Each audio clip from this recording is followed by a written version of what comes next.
Elke mens het hierdie begeerte en behoefte om met die Here in kontak te kom. Elkeen van ons soek na 'n diepte in ons geloof wat ons nie altyd kan verstaan nie. Een van die eerste stappe om daarby uit te kom is om na die Here te begin soek en om die woord van die Here te vat en te bestudeer. Maar hierso is 'n vraag wat ek vanmôre vir elkeen wil vra. Lees ek net die Bybel of luister ek ook? Volg ek maar net 'n roetine soos wat ek maar elke dag doen, soos wat ek mooi geleer is as 'n goeie Christen? Of wag ek regtig op 'n openbaring, regtig vir 'n ontmoeting met die Here? Want dit is tyd dat ons in 'n dieper verhouding met die Here inbeweeg en die Heilige Gees wil ons daarin lei. As ons 'n bietjie gaan kyk na die woord van God, sal ons sien, dit is nie net 'n gewone boek nie. Dit is lewend, dit is kragtig, daar's 'n klomp skatte in daai boek wat nie net deur menslike begrip ontdek kan word nie. Hierdie skatte word geopenbaar deur die Heilige Gees. Dit is nie net blote kennis. Daar's baie mense wat die Bybel uit hulle koppe uitken, maar wat nie regtig weet wat daar staan nie. Is ook nie doodgewone Bybelstudie nie. 1 Korintiërs 2 vers 10 sê, maar God het dit aan ons geopenbaar deur sy Gees, want die Gees deurgrond alle dinge, ook die dieptes van God. Die Heilige Gees ken God se dieptes, en God wil daai dieptes aan ons openbaar deur sy woord, en daarom het ons die Heilige Gees nodig om dit te kan doen. Ons is nie geroep om net oppervlakkig te leef en maar net alles te aanvaar nie. Ons is geroep om die lewende woord te verstaan, om te delf, om te ontdek en om dit toe te pas. Wanneer jy maar net die Bybel lees, dis pragtig, en maar net aangaan en dit verander nie aan jou hart nie, dan het jy dit nie in die Gees gedoen nie.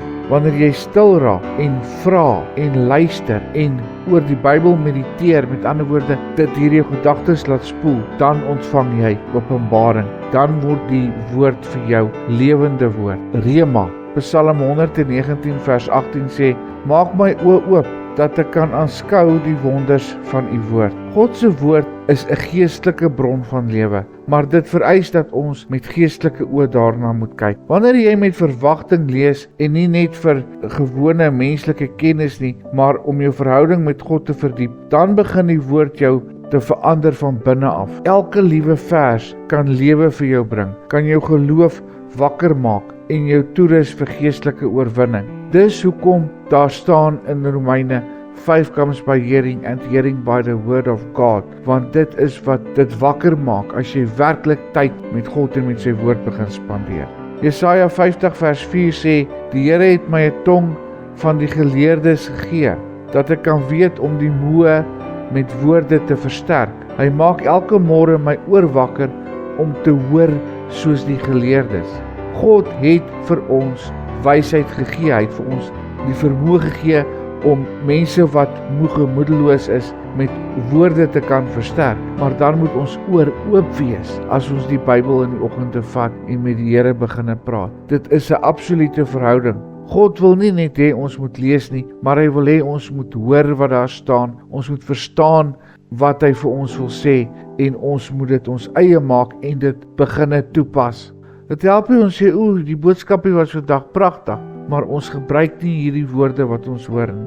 Wanneer jy vandag die Bybel oopmaak, wil ek jou vra, is dit 'n taak of is dit regtig omdat jy 'n ontmoeting met die Here wil hê?